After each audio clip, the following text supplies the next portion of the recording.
Por allí bajaba Antonio embutido en su gabán. Hacía ya como una media hora que las farolas alumbraban las calles del pueblo y una fina lluvia otoñal venía cayendo sin cesar durante todo el día. En el recodo del Magnolio Grande, Antonio y Rubio juntaban sus pasos. Él sin decir nada, el perrillo unos pasos más atrás, y ambos caminaban hasta llegar al bar donde salían parar unos minutos. A Antonio nadie lo había visto nunca antes. Simplemente apareció una noche. Se dirigió al bar, pidió un vaso de vino y lo pagó. Luego indicó con un gesto que quería fumar y le dieron un paquete de tabaco, que también pagó, y se marchó sin decir nada. A partir de entonces el ritual se repitió día tras día. Y desde el segundo ya solo levantaba un dedo y golpeaba ligeramente el mostrador para que le sirvieran el tinto y le dieran el tabaco.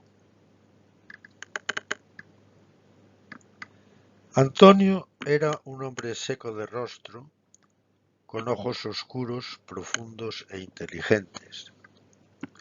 Siempre vestía el mismo atuendo. Su sombrero raído le ocultaba parcialmente la cara y del bolsillo de su gabán gris sobresalían unos papeles con algo escrito. Cuando llegó al pueblo, la gente se preguntaba quién sería, y las cotillas de la plaza encontraban en Antonio el centro de sus conversaciones. El único dato conocido era que vivía, se supone que de alquiler, en la Casa Rosa de la Galiñeira, vacía desde que los señores del Pazo se mudaron a Madrid. El forastero, de quien tampoco se conocía su verdadero nombre, recordaba vagamente al hijo mayor de Marisa, la carnicera, que un buen día se fugó con un artista de varietés a Venezuela. Antonio, que así se llamaba el hijo de Marisa, nunca volvió al pueblo, y llegaron a correr rumores de que había muerto solo y en la más absoluta miseria. Quizás por el aspecto enjuto de ambos, quizás por mala leche. Lo cierto es que las cotillas de la plaza rápidamente bautizaron al forastero, lo que no hizo precisamente mucha gracia a Marisa, que pensaba a menudo en las cotillas mientras despiezaba el porcino. A veces, al principio, había que aclarar. ¿Cómo que qué Antonio? Pues el forastero del gabán gris. ¿Quién iba a ser si no? Al poco, el gabán gris pasó a segundo término y el forastero se quedó en Antonio. Sus paseos empezaban siempre a la misma hora en la Casa Rosa, y el único trecho conocido era el que arrancaba de la propia casa en el oscuro callejón de la Herrería y seguía por la iglesia hasta la plaza, y de ahí al parque. Algunas mañanas podía detectarse su presencia de la noche anterior por las 4 o 5 colillas, a los pies siempre del mismo banco y a la luz siempre de la misma farola. Rubio era el típico perro de aldea, sin más dueño que la propia aldea.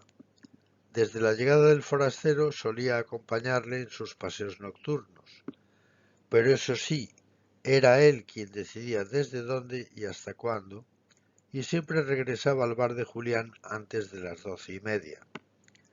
A esa hora Julián empezaba a despachar a los clientes tardones, en particular a Serafín, que siempre pedía la penúltima 7 u 8 veces. Aunque un poco borrachín, Serafín era un buen amigo de Julián desde que le había ayudado a reformar el bar cuando no había dinero.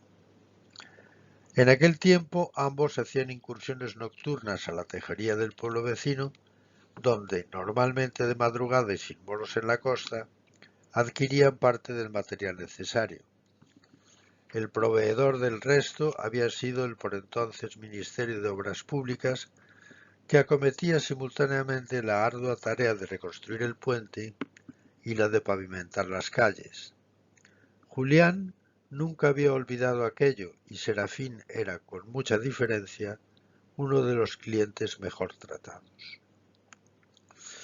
En la plaza siempre estaban Anselma y Claudia, dos cotillas arpías, resecas y emponzoñadas, que justificaban sus míseras existencias destrozando todo lo que veían y todo lo que no veían. Claudia era prima segunda de Serafín, pero no se hablaban desde el enorme follón surgido tras conocerse aquellos escarceos amorosos y completamente ingenuos entre Lola, la hija de Serafín, y Narciso, el sobrino de Claudia. El problema llegó incluso hasta los oídos de don Esteban, el cura, quien trató de mediar en el asunto. Pero mujer, si solo tiene 15 años, además, Lola es buena chica y es buena cristiana y no pudo seguir porque Claudia le propinó a don Esteban uno de los sopapos más sonoros que se recuerdan en el pueblo. No en vano el padre de Claudia había sido de la CNT durante la guerra. La llegada de Antonio había animado algo el cotarro. El misterioso aire del forastero, su aspecto físico, su indumentaria, incluso los papelotes escritos que sobresalían de su bolsillo, originaban todo tipo de especulaciones. Además, ¿a qué coño había venido al pueblo? ¿Y qué hacía todo el día encerrado en la Casa Rosa? Un día, don Mateo, el médico, dejó caer mientras se jugaba los cafés al tute. ¿Por qué no nos organizamos para vigilarle durante sus paseos nocturnos? La idea fue acogida con entusiasmo y enseguida se montó un piquete de voluntarios que estuvo, una vez distribuidos convenientemente los turnos, vigilando la Casa Rosa para tratar de averiguar el porqué de las salidas de Antonio. El acecho duró 15 largos días, justo los mismos que el forastero permaneció recluido en su casa día y noche.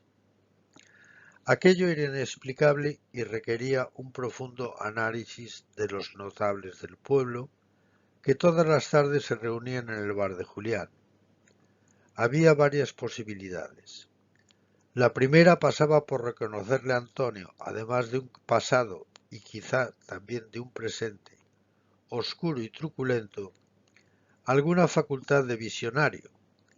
Pero cuando don Esteban se enteró de tamaña insensatez, se enfadó tanto que el dominio siguiente la homilía fue memorable. La segunda hipótesis fue sugerida por Nemesio, el pastor, a quien a pesar de no ser notable se le permitió meter baza en el asunto. Pero no, la casualidad no podía tener nada que ver con este extraño asunto. La hipótesis fue inmediatamente descartada y a Nemesio le llamaron idiota. La tercera, la más plausible, era difícil de digerir. ¿No habría algún esquirol entre ellos? Con el tiempo, esta posibilidad fue tomando cuerpo. Antonio era misterioso para todos menos para uno, y lo que era más preocupante, puesto que la vigilancia se había organizado por los notables en el bar de Julián, el esquirol debía estar allí mismo. Tenía que ser o uno de los notables, o Julián, o Nemesio. Los notables se desmarcaron inmediatamente, exculpándose los unos a los otros, porque ya se sabe que los lobos nunca se muerden entre ellos.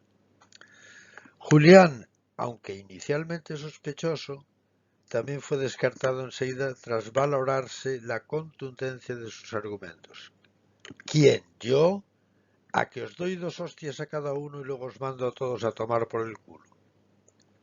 Al Nemesio, por sus luces, casi ni lo tuvieron en consideración.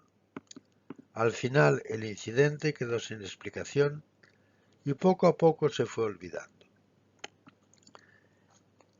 Empezaban a verdear las primeras hojas de la primavera y el forastero hacía ya 5 meses que había dejado de serlo. En cuanto a Rubio, nadie se explicaba el porqué de su buena relación con Antonio, quien según todos los que lo habían visto en el bar de Julián era decididamente antipático. La plaza estaba majestuosa. Los robles añejos hacían susurrar sus hojas, ayudados por la suave brisa del nordeste, y el aire se inundaba de las sutiles fragancias marinas que llegaban de las cercanas playas.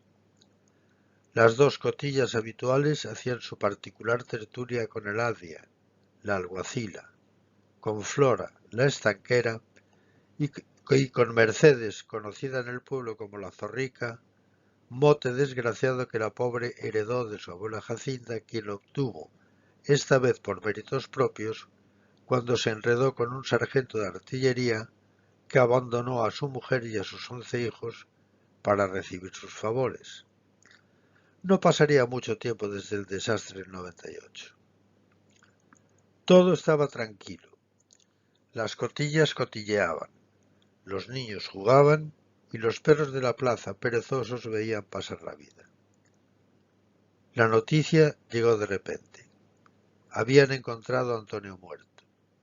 Nemesio, que venía a galope tendido y casi sin poder hablar, señalaba la dirección del puente viejo. Todos corrieron. Cuando llegaron se encontraron al forastero balanceándose en el extremo de una soga. Rubio, a su lado, le aullaba a la muerte. Don Esteban empezó a rezarle al cadáver en silencio y poco a poco los demás se fueron uniendo a sus oraciones. Un niño que se había acercado a la ribera del río desvió la atención de todos al gritar: «Aquí hay unos papeles arrugados y un sombrero». Algunos se acercaron. Don Mateo, tras examinar el hallazgo, se volvió hacia todos y con la cara demudada dijo: «Ya sabemos quién es nuestro misterioso forastero».